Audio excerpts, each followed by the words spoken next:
ছেলেটার নাম ছিল আরিয়ান আর মেয়েটির নাম মায়া। তারা একসাথে স্কুলে পড়ত। প্রথমে বন্ধুত্ব, তারপর কখন যে ভালোবাসা গড়াল তা তারা নিজেরাও টের পায়নি। মায়া ছিল অনেক প্রাণবন্ত, হাসি খুশি। আরিয়ান বরং চুপচাপ, ভাবুক প্রকৃতির। তবু মায়া যেভাবে হাসত, আরিয়ান শুধু তাকিয়ে থাকত। তারা একে অপরকে প্রতিদিন চিঠি লিখত।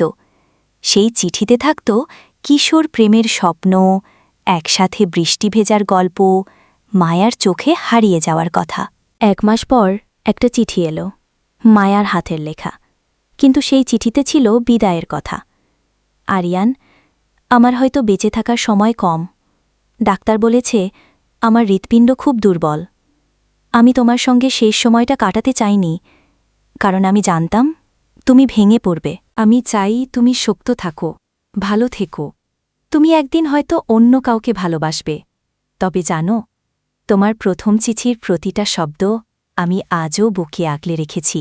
ঠান্ডা হাওয়ার রাত, বৃষ্টির ছাট, ভিজে টাওয়া চিঠির পাতা। সেখানে লেখা, আরিয়ান, হয়তো এটা তোমার জন্য লেখা আমার শেষ চিঠি।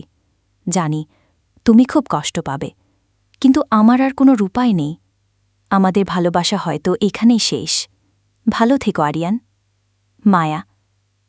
আরিয়ান চিঠিটা বুকে চেপে ধরে কেঁদে ফেলেছিল সেদিন। এটাই ছিল তাদের ভালোবাসার শেষ চিঠি।